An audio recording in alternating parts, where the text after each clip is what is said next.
I had a crisis moment where I couldn't do it anymore. And I was like, oh my gosh, what am I going to do? Because I only know teaching and I went to school for this. Who am I without this job?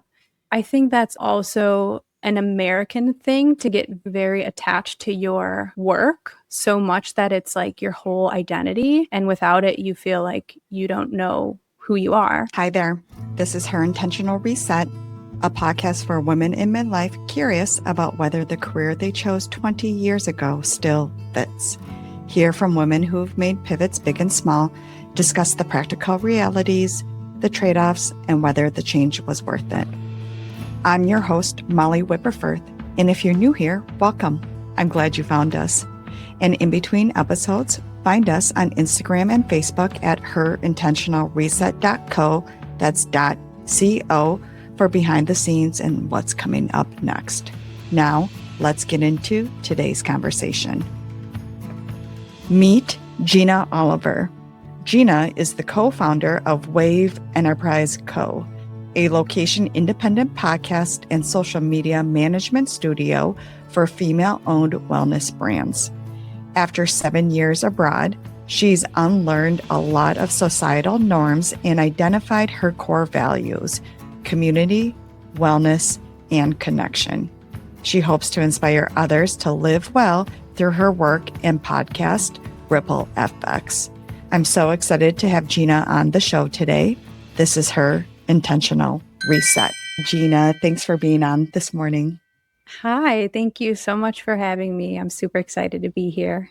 I want everyone to hear how you ended up abroad. But before that, tell us what you were doing and what life looked like when you were stateside. Yeah, so I was a third grade teacher in Atlanta, Georgia, and I did that for 4 years. I'm originally from the suburbs of Chicago. I have family in Atlanta, and I found myself there. And actually, that's where my husband and I ended up back together after being long distance throughout college. So yeah, I was in corporate, I was teaching third grade, I was getting gray hairs, and I was like, ooh, I can't do this for the rest of my life. I just looked at some of my colleagues, and they were doing it for like 20, 30 years, and I just really couldn't see myself doing that. And I was totally burnt out, but I didn't know what that was. That wasn't really a thing. You know, people talk about that a lot now online, but yeah, so I was burnt out. I came home one day and I just told my husband, let's move somewhere. And he agreed. And I'm so, so grateful that he has come on this journey with me. And we ended up picking the Philippines, the farthest place from home. And so we picked the Philippines because there's a lot of people, you know, in our research who go to Europe and they go backpacking and, you know, they do that whole thing. And I really wanted to do something different. And I never heard of anyone really talking about the Philippines. And I was like, okay, I want to do that. And it's really such an incredible country. They have over 7,000 beautiful islands and really the most beautiful beaches I've ever been to in my life. And also they do speak English as their primary language. So I was just thinking, well, this is going to be a little bit easier for me to get acclimated. It was not, but that was my thought. We planned a whole year. I finished up my teaching and we had a whole year to prep and get rid of all of our belongings and really downsize, like selling our car. We took like a bunch of trips to Goodwill. Like, you know, we had 20 coffee mugs and I was like, why do we have all these coffee mugs? Like, so I guess now we're sort of minimalists, you would say. I had before then set up a remote job to teach English online. Okay. And so yeah, that was already different, right? I was moving to a new country and I was starting to work remotely. Even if it was the same profession, it was still different, you know, because this was before COVID, before like remote working was really a thing. That's sort of the start of my journey living abroad.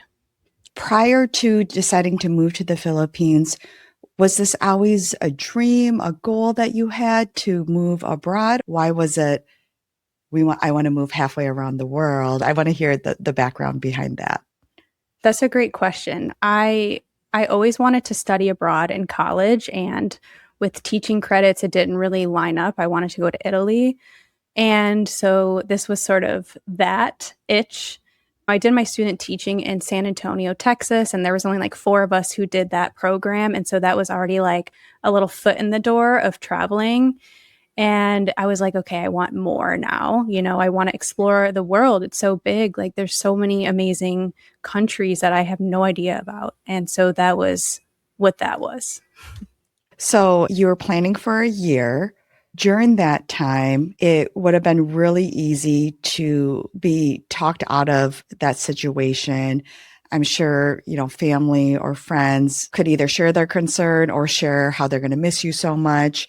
What made you actually say, no, we are proceeding with this? I mean, Yeah, I will say my parents really were concerned about it. And I actually went a period of time when I was abroad in the Philippines where I didn't speak with them because mhm, they just really couldn't understand. And that's just the case when you do something that's really outside of what society tells you. People are yes. always going to have their judgments, and I'm really stubborn. So I was just like, I don't care. I'm doing this anyway. When I get an idea, it's just like burning inside of me. And so that was just this burning desire and passion to go explore. And I don't care what anyone else thinks. And so, yes, it was very difficult to not be in contact with them for some time, but it was totally necessary because I needed to find who I was outside of being a teacher. And I didn't need to have any negativity in my vortex that could pull me out of that. Okay, that makes sense. So you had a job lined up, remote teaching. What about your husband? What was his plan then, or what's his background? But he went to school for broadcasting and communication. So he is an audio engineer. Music runs through his veins. And so he started our business, Wave Enterprise, when we were back in Atlanta. And it actually was a music studio, a record label. And so he was helping artists with their music, creating beats and instrumentals and expressing his music in that way and helping others. And when we moved abroad to the Philippines, I started working remotely, but the Wi Fi was really not stable enough to continue teaching. And so I had a quarter life crisis moment where I couldn't do it anymore. And I was like, oh my gosh, what am I going to do? Because I only know teaching and I went to school for this. Like, I'm sure you probably have shared that same thought. Mm-hmm. And who am I, without Mm-hmm. this job? I think that's also an American thing to get very, very attached to your work so much that it's like your whole identity. And without it, you feel like you don't know who you are. And so I'm like crying, right? I'm like freaking out. And my husband's like, we need marketing support for our business. We need a website. We need social media. Why don't you just try that? And I said yes. And that's how this all started. So that was 7 years ago that you Yes. joined him as a partner of Wave Enterprise. Take me back when you guys were planning on where to go in the Philippines. How did you figure out where you were going to move to? And what did you have to coordinate before you made the move? We picked the Philippines because I thought it would be easy to get acclimated because they speak English. Their accents are very hard to understand, but we picked Manila because it was a hub, and for US citizens, you have to leave every certain amount of days in order to restart your visa, your tourist visa. So we figured that was an easy way to get in and out of the country, and that's how we were just planning to do it. And of course, like financially, we had a whole year to plan, but something that was life changing that happened was my husband got into a car accident, and it was a near fatal car accident. It wasn't his fault, but there ended up being a nice settlement out of that, which was a huge blessing in disguise because it really allowed us to live in the Philippines for a year. and just be able to work on our business, work on ourselves, travel, enjoy this lifestyle, figure this whole thing out instead of Um, being there and being stressed out about yeah. finances. Okay. And so that happened. And I also took out my retirement fund from teaching. And I know that's like against any dad's rules. My dad was like not for that at all. But I invested in myself and I invested Mhm. in the current life that I wanted instead of waiting till I'm 60 and then using that money. So that's how we funded it. Did you have housing already secured before you moved there?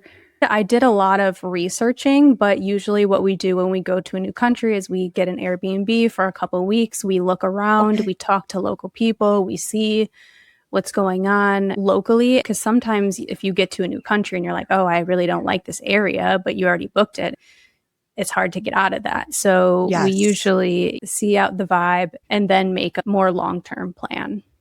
Once you were in the Philippines, what were some of the culture differences that you noticed? What were some of the things that were hard to let go from the States when you made that first big international move? I think one of the biggest things is that Philippine culture really value their family and their community and their neighbors, and they're super close and they are super caring for one another. And of course, Americans are too, but it's just that I never really experienced that closeness, I feel, with just strangers. If someone is just walking on the road and you're asking them directions of where to go, they will stop what they're doing and literally bring you there or help you or they'll figure it out. So they're just super caring and they just want to help. And so that was a really big change.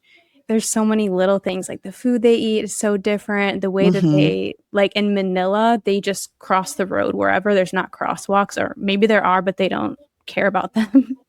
So I was like, whoa, that's crazy. There's so many little things that you don't really notice are normal in the US until you don't live there. And you're like, oh, wow.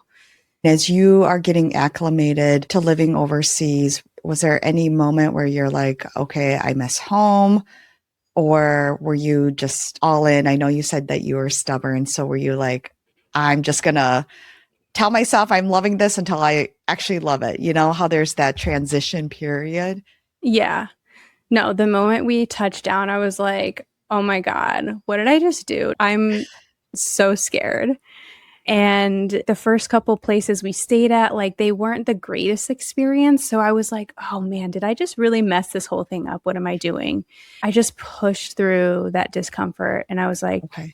no, you made this decision. You're literally on the whole other side of the world. You got to just keep at it. And it did get better because I changed my expectations. I think in the US, if we go to like a hotel, we expect certain things and the customer is always right, you know? But in the Philippines, it's not always like that. It's just different in that way. And so I had to change my expectations. And that was up to me to do so that I can Mhm. have the best experience I could. Yes. Tell me a little bit more about Wave Enterprise. We are a social media and podcast marketing studio for female owned wellness brands. And we are also location independent. So we can go wherever in the world with our business. I would say we've gone through many evolutions. And one of them, of course, was because of COVID and everyone was locked down and everyone was like, ooh, let me start a podcast. And so I just had a light bulb moment one day and I was like, why don't we offer podcast services? My husband's an audio engineer and he comes from that background and it would expand our services and our niche. And so we went down that route and I really love the podcasting medium. I think it's a great way to connect more intimately with people and just like you, share your story, share your message, and even heal yourself. And yeah, I really love podcasting and that has opened up a lot of doors for us as well. And as far as our niche, we work with female owned wellness brands and that evolved because we were in the Philippines, we were unlearning a lot of societal norms, and we were really learning from just being in a new culture and just seeing how they do business and how they live their lives.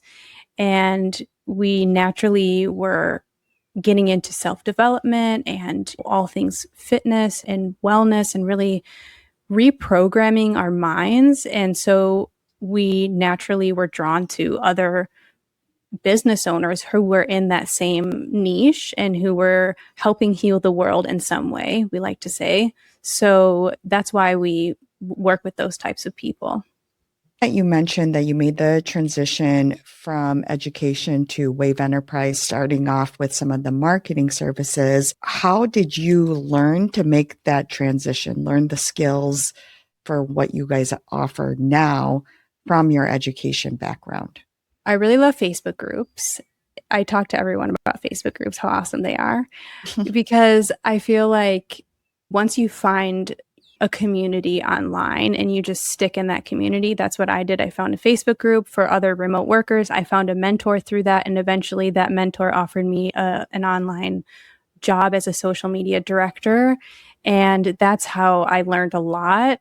And I was able to really implement a lot of what I learned to our business. And for anyone listening, if you're starting to be an entrepreneur, if you're working online, if you really have no idea what you're doing, because a lot of entrepreneurs just throw themselves into it, I would say to just find a community, find maybe a mentor, and just show up and just continue to learn. A lot of the opportunities I had starting out was content writing. Through this community, we would meet virtually and we would just write together and share what we were writing. I want to understand more about some of the societal norms that you have been unlearning. What were some of the bigger societal norms that you were unlearning your first few years in the Philippines? So I think the biggest one was unlearning hustle culture and really recognizing that I was burnt out as a third grade teacher and I didn't have the language for it at that time. And I know a lot of women can relate to being burnt out in corporate America. I had so many third graders, like 20 to 30 third graders coming up to me, Miss Oliver, like at every time of the day. And I realized, wow, this really contributed to like anxiety and like maybe focusing issues and challenges for me. And I had to unlearn that and just go slow and really redo my mindset. And that took a really long time to just be away from that. I think if you're away from it, you can really start processing it. Hustle culture is something that I don't know, I feel like it's in like American DNA. So I'm always unlearning that. I feel I always have to tell myself, okay, Gina, you did enough today. And that's an ongoing process, but that's one of the biggest things I have unlearned. Yes. And even to your earlier comment, too, though, of you had a degree in education. So that's what you were. You were a teacher. I just think how many of us at 18 years old know what we want to do for the rest of our lives. And I feel like that's another unlearning that I'm trying to let go of right now is just because I did this for X amount of times does not mean that is all that I am. Yeah. Yeah. And it's a process to unlearn that because you've been told, go to school, go to college, and do this right, and then work hard, and you're supposed to do that, and it'll just be fine. And that's just who you are. But it doesn't have to be. And a lot of cultures don't see it that way. Like in Italy, they just shut everything down in the middle of the day and they just sit on the sidewalk and just talk to each other for hours and drink coffee. And that's awesome. When I was there, I found myself getting frustrated. Why is this cafe not open? I need to work. And I'm like, Gina, no, you're wrong. You're the one wrong in this situation. So it's definitely a process. On that note, you were in the Philippines for 2 years. When or how did you and your husband decide that you're ready to make another physical move? We both follow our intuition really well, and we both sort of sense when it's time to leave a place. And when the chapter has closed, we have this really beautiful ritual where we write a letter to a country and we write what we want to give and what we want to receive. And when that's complete, it's like, okay, it's time to leave. And that's how we know when a chapter is complete. So we felt that even though it's crazy, we were in Boracay and we were swimming at the beach, the most crystal clear water, really a postcard. And we were like, I think it's time to go. You can be in the most beautiful place in the world, but still know that a chapter needs to close or something needs to change. And that's hard because we had made a community and it was amazing. And it really healed me in a lot of ways, but it was just time for what was next. And so we moved to Mexico and then Guatemala. So we were in Mexico for 6 months, and then we were in Guatemala after that for 6 months. How do you decide where to go next? I'm usually the one who does all the research, and just by talking to people, usually in our circles, wherever we are, people mention, oh, you should go here, or you would love this place. And we just perk our ears. Oh, okay, we'll keep that in the back of our head, right? And so Mexico kept popping up. And also, it's really great for American citizens because you can go there for 6 months on a tourist visa, which is amazing.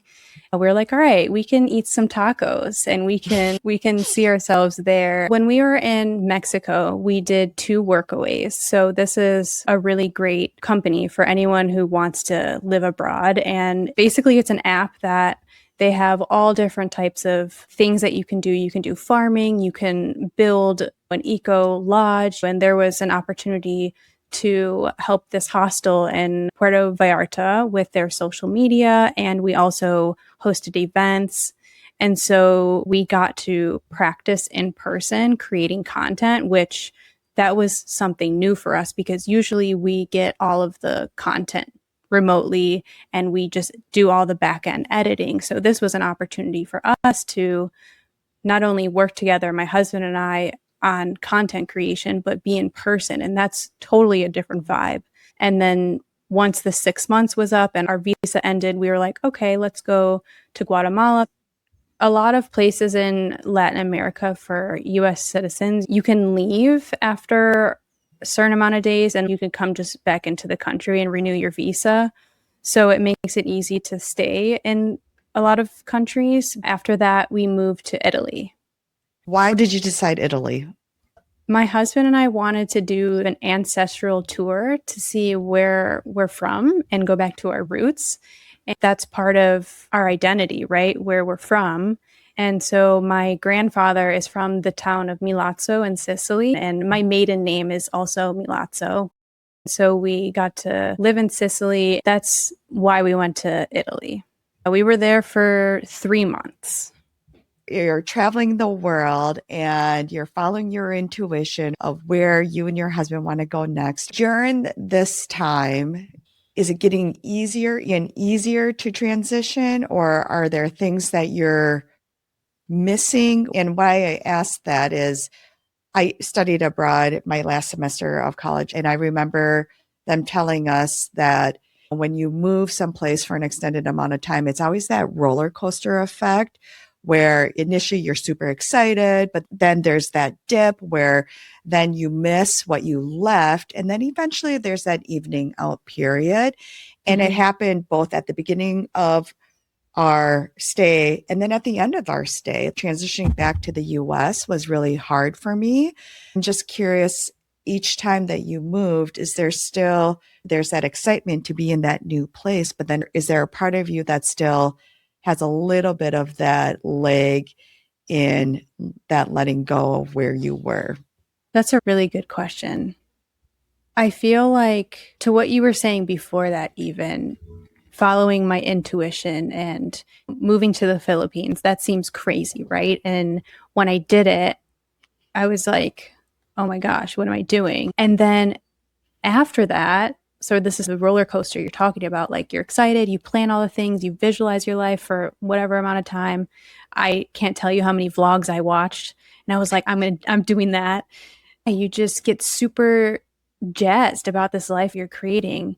And then you get there and you're like, what am I doing? And then after that happens, there's always this magical vortex of synchronicities that start happening. You meet the right person, they start talking about something that you're like, oh my gosh, I was just thinking about this. You get a new client. All these things start happening so fast, and it happens in every single country we move to. And so we have started to master the lifestyle that we've created, and we started to recognize the patterns. Yes, there's a roller coaster, there's this extreme excitement. Then when you get there, there's maybe some relief, and there's maybe some grieving that's happening because I'm like, ooh, I miss my old apartment a little bit. So yeah, there's like that. And then I miss some of my friends back in Malta. But then I'm like, oh, I have really incredible friends that I've already met here and living with at this community I'm at right now. And it's so many feels that happen. But I think recognizing the patterns that always happen during every move makes me trust the process of transition. What confidence that must be to know that, okay, I know that I've got the skills to handle this emotionally, spiritually, all of that too. Yeah. And this, whoever's listening to this is probably going through a transition, right? A career pivot. And it's just, it's always scary, right? You don't know what's going to happen. When it starts working out and you get the loan for your business or get your first client or you start building your confidence in that way, then no one can take that away from you. You always have that. And you trust yourself that, oh, I can do it again. I can go to this place and I can build a whole nother life here. And Absolutely. yeah. And so you just keep going like that. Yes, I love it.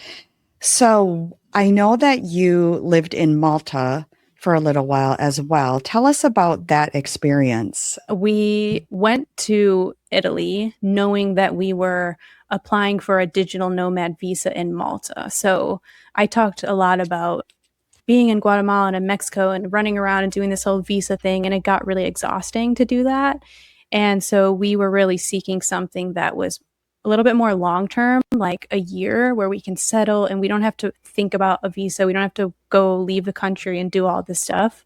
And so after COVID, a lot of countries started opening this digital nomad visa that allows you to stay for 1 year, and you can also renew it. People who have online jobs or online businesses can go and live and work remotely and get all the perks of the country. You don't pay taxes there. You pay to the US. So you can't work there, and you just are supposed to have a remote work or a remote business.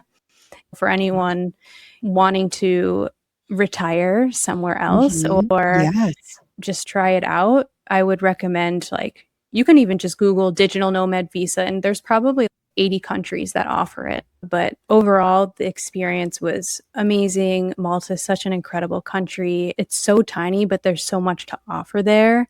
And a lot of people don't even know about Malta because it's just like a speck on the map. But there's over 300 days of sunshine. They have really amazing views, and the people are very warm. And one of the biggest things I loved was that they have a really big entrepreneurial hub there. And so I was able to find a female entrepreneur community, which was incredible. Yeah, really network and make friends that way. And I started as a host for Girl Gone International. It's an international organization, and they have different groups in pretty much every country. So anytime you're traveling, you can find the Facebook group GGI, and then wherever you're at, and you can find friends that way. So that's another thing to look up if you're going abroad.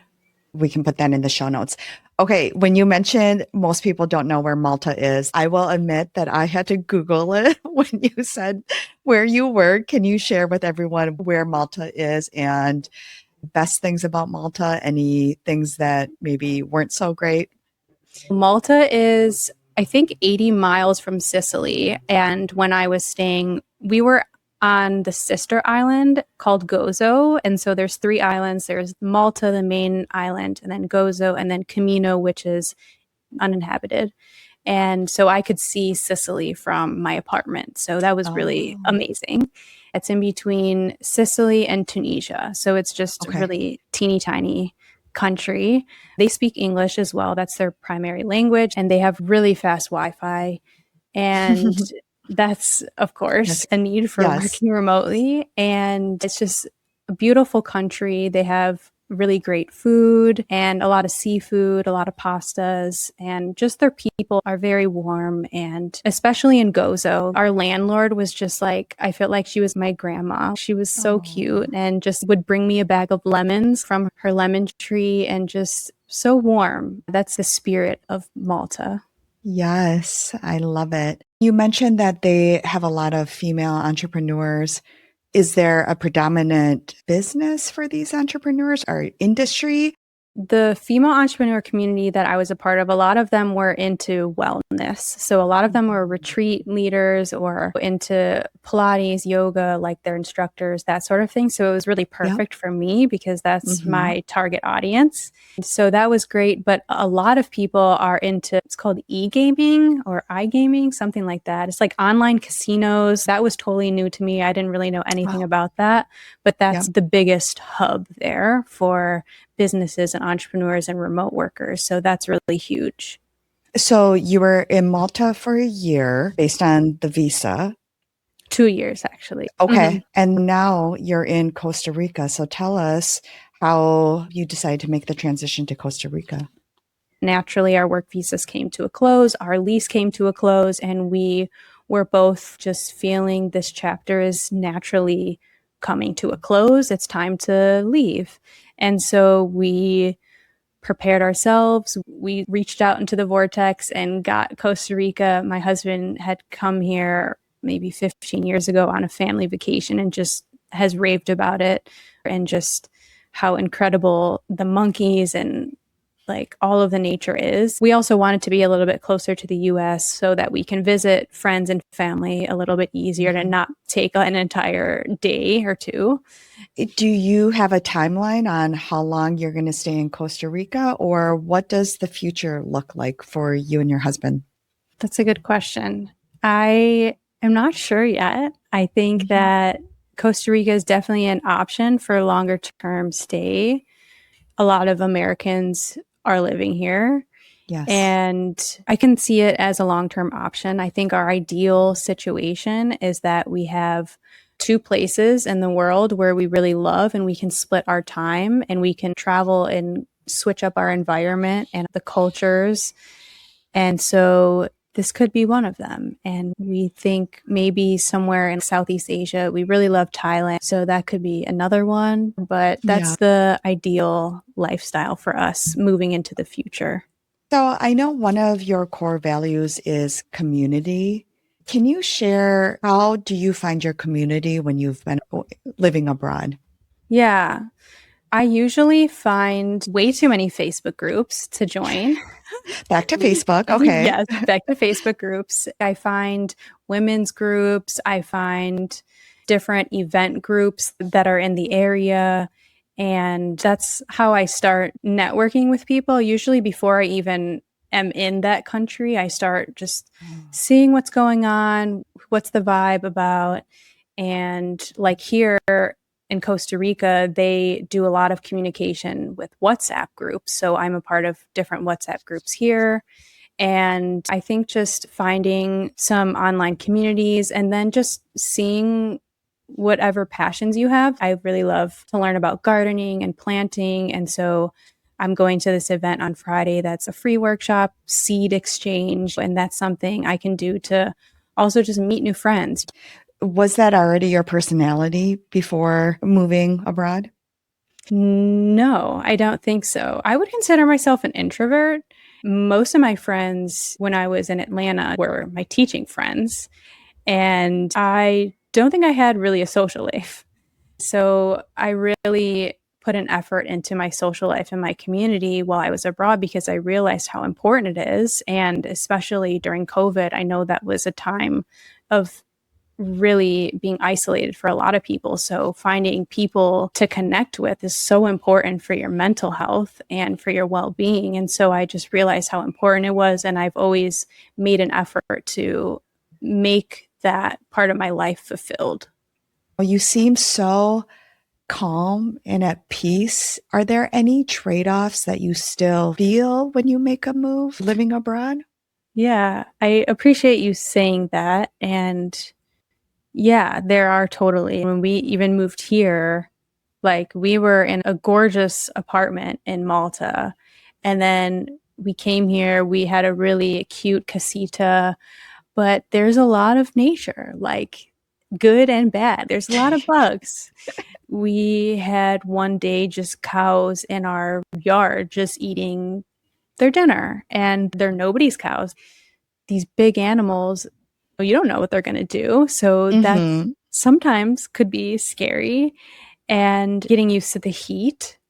The heat here is pretty serious, and April is the hottest month here. Okay. So it's toasty for sure. And coming from Malta, when we left, it was their winter. So it was like maybe 50 or 60 degrees. So we had to get used to the sticky and really hotness here. Big picture, back to when you were a teacher in Atlanta, if you could fast forward to her seeing the life that you've created now, what do you think would surprise her the most? I think just being able to create this entire life. Yeah, I watched vlogs and I picked little pieces with that I really wanted, but I really created this life, and it's totally out there, right? It's totally not normal from what the typical person might see for their life. And I think the younger version of me would be really proud to see that I've just followed my intuition in little steps along the way. And now here I am. Yes, yes. If someone listening right now is thinking about making a big change, what would you want them to hear? Just do it. You're going to figure it out. And people are going to tell you crazy, and people are going to tell you can't do it or try and give you negativity. But you just really have to get in your own bubble and give yourself mantras or affirmations. Or something I do is I make visual movies. I get my Pinterest board and I just make a video out of it with sound on it. And you just got to get in your space and really know that what you're doing is for you. And it's Hmm. okay if there's people who don't get it. That's okay. Yeah, yeah, I love that. Transitioning to just some practical considerations. So many of us, my husband and me, I included, have thought about living overseas, but practically, how do you make this work? Financially, I think people imagine that it's cheaper to live abroad and therefore easier. What is that financial reality look like? Not every country means that it's going to be a, a cheaper cost of living necessarily. Well, I think it's important to know what your needs are Mhm. and what makes you happy, right? In your lifestyle. Do you need a luxurious apartment, or are you okay with the bare necessities? Do you need a car, or are you okay taking public transportation? Like Malta was so amazing for public transportation. If you're on the digital nomad visa, you're a resident, you get a card and it's free transportation everywhere in the country. So it depends on your lifestyle, what your needs are, and what you really value. Every country has its ups and downs. Yes. You mentioned that excellent Wi Fi is a must for your Yeah. business when you're abroad. So, do you have any other non negotiables for when you move to another country? I think we've both learned, my husband and I, that we're not city people at all. We lived in Manila, and that was just too much. We want somewhere that's nature based. We always go to a local neighborhood, or Gozo, where we lived in Malta's sister island, was very local. There's not really that many tourists there, or they will just come for the day. And of course, in deciding to go local and live more nature-based, the cost of living is always cheaper because the more expensive places are in the city where all the action's at. So we Mm-hmm. have that trade-off. Like when we were living in Gozo, my husband would have to commute to go DJ. He would go on a boat and then he would take a bus. And sometimes it would take 2 hours to get there and back. And so that's time that he had to give. And so, yeah, it's just what are you willing to give and receive? Last financial question. So, how do you handle things that people, especially in the US, tend to assume are tied to traditional jobs, retirement, insurance, healthcare, things like that? Get whatever we need while we're in the country. Like we have our health care here. We can just pay Mm-hmm. for private health care. If we do decide to become residents here, we would pay into a system separately. I don't know if you've heard of WISE, but it's like an international system where you can pay and receive, you can have a savings, you can deal in different currencies. So it's really been amazing for our business and just how we Yeah. work. In terms of operating a online business, people all over, essentially anywhere, you're dealing with time zone differences. How do you make yourself available to your clients, provide that customer support, but then also have that balance of that slower lifestyle as well? I think having really tight systems and knowing who's handling what and when things are expected to be done and what time zone are they in, because that was something in the beginning that was really hard to get my head around. And so this app called Time Buddy that really helps me to see Mm-hmm. where in the world what time it is for them. And I think just being organized in that way and knowing when things are happening in our business and when the time is allotted to client work and when it's allotted to community management and outreach and sales, being organized and having systems really frees your time so that you can enjoy your life. You and your husband have worked together for quite a while now. I can't think of a better test for a relationship to be able to not only travel overseas, but then also having that business together. Give us a peek behind the curtain. How do you make that work? Yeah, that's a good question. And I think that it has helped over the years to know what we need to work successfully and what we need in our relationship. So we have our morning check-ins and we'll check in with each other first, like an emotional check-in, like how's our relationship? And then we have a business check-in. What's going on today? Where are we at? What's needed?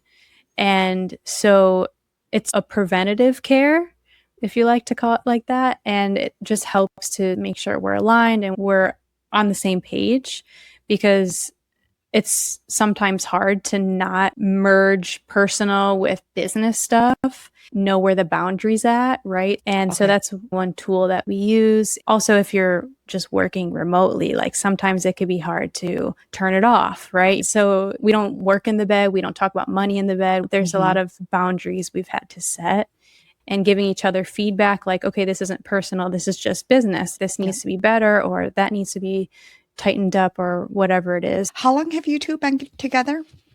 It's going to be 9 years this year. We've been married. That's incredible. Not only live, travel, and also work with someone. Thank you. Let's move on to the rapid round. Just some lighthearted questions. Do you have one networking tip? Yes, wear bold earrings. If you're an introvert or if you're not into wearing earrings, wear something bold that people can talk to you about. I did notice your earrings. So, yes, appreciate that. What would you tell your younger self? It's okay to be quiet. It doesn't mean that you're weird or you don't fit in. I love that. Do you have a favorite book, podcast, or movie? I've been listening to this podcast lately. It's called The Daily Dharma, and it's been my morning go-to just to get a nice set for the day and a good message. And it's just 10-minute episodes. So I would recommend that one. I appreciate that. Do you have a mantra or motto that you actually live by? Today is the day. Okay, I have to know the background story on that. So my husband and I have said that since we were in Atlanta, and it's just today's the day that it happens, whatever it is. Today is it. There's no other day. It's just only today. About being present, about welcoming in opportunity. Today's the day. Yeah. Yeah. I'm going to steal that. Good. You should. Do you have a favorite age and why?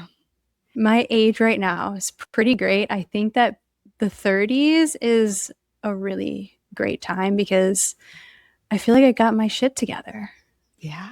Doesn't that feel good? Yeah, it does. Like, hell yeah. Yeah. Last question. What is one non-negotiable for your well-being? Daily movement, whatever that looks like, even if it's just walking in nature with my cat. Yes. And what great nature that you always are in. Yeah, it is. Gina, thank you so much for joining us. If listeners are sitting with the idea of either building a life abroad or building a business and looking for marketing and or podcasting help, where do they find you? Yes, our email is waveenterpriseco@gmail.com, and we have our website, waveenterprise.co, and on all the socials, Instagram and LinkedIn as well. And we'll also make sure to list all your socials and your website in the show notes as well. Thanks again, Gina. Thank you. To our loyal listeners, if this episode resonated with you, subscribe on your preferred streaming platform so you never miss a conversation, and share this with one woman who needs to hear it. Every subscribe and share helps the algorithm get the show in front of more women who are asking the same questions that we are. That's how we grow this community together. And remember to explore on your own terms, because nothing changes if nothing changes. And before I let you go, I want to tell you about something I'm genuinely excited about. This episode is brought to you by Her Intentional Resets Pay It Forward sponsorship, supporting independent women-owned businesses. One day I woke up and discovered my love of plants, and they've become a part of my love language. I was so excited to hear about Roots and Bloom, a mobile plant shop now available in the Twin Cities, founded by Sierra Curtis. Roots and Bloom turns plants into an entire self-care experience, from painting and planting to plant bingo and so much more. Follow Roots and Bloom Studio on Instagram. That's Roots and Bloom _studio on Instagram. It's also going to be linked in our show notes to see where the mobile plant shop is popping up near you. And mention Her Intentional Reset for 20% off any plant purchase, because taking care of yourself is always worth it. And to our loyal listeners, these are my after show reflections. I really enjoyed this conversation with Gina. While I realize that not many of us will pick up our life and move overseas, wasn't it fun to live vicariously through Gina and have that peek behind what it is like to build a life abroad?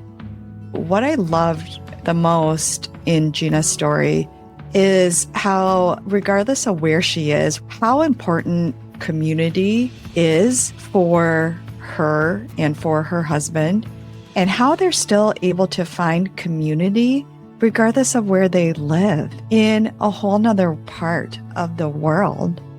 Isn't that incredible? I find that as I age, the word community has more and more importance to me. Maybe it started in motherhood, being a new mom and trying to navigate motherhood. I remember in those late middle of the night feedings, when the days are long, but the nights are even longer, how lonely I was, surrounded in a house full of people. And that's when I knew that I needed to connect with other people. And at that time, it was connect with other moms. And since then, the importance of community has continued to grow, finding those authentic connections with people that you can learn from, that you can lean on, to realize that you're not alone. When I was building this podcast, in the back of my mind, I knew that I wanted to build a community for women that want to do more than just listen to other people's stories. And at the time, I didn't know how or when I would build this community, but eventually I knew I would know when the timing was right. And that's where The Artist's Way, the book, you've heard me discuss it in previous episodes and on socials, how to me it was the perfect sign from the universe saying, Molly, pay attention, you need to do this book. This is also the launching pad for the community Her Intentional Reset Experience, the Artist's Way Creative Cluster. So there is still time to join us. I'll link in the show notes a little bit more about what this experience is, but essentially it's a 12-week journey where we are going to work through the 12 chapters in The Artist's Way. We will be working through a virtual online course provided from the author of The Artist's Way, Julia Cameron, to help get additional insights on the different chapters in the book. Look at the show notes for the links for Her Intentional Reset Experience, the Artist's Way Creative Cluster, or check us out on Instagram or Facebook for more information. The other thing I loved about Gina's story is that reminder of why I love traveling. And one of the reasons why I love it so much is because it makes me feel small. And it gives me a big perspective in the role that I play in this world. So stay with me on this thought. In our day-to-day, in our hustle culture, as Gina likes to say, the problems that we're facing, the decisions that we're making can feel really big. And I think I've been contemplating big questions and big thoughts my entire life. My second act, what am I going to do? I just shared last week, my biggest fear is that time's going to go by and I still will not have an answer by the end of the year. It's easy for me to go in a spiral with those big questions. And I get out of those spirals when I travel. It makes me realize that I am one person in this big, grand world. And the decisions that feel so big at the time are just that.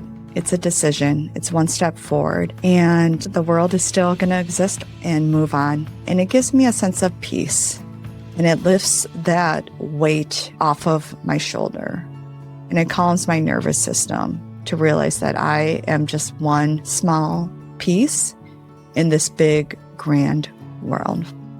If today's episode got you thinking, I'd love to keep that conversation going. Follow us on Instagram and Facebook at herintentionalreset.co. That's .co.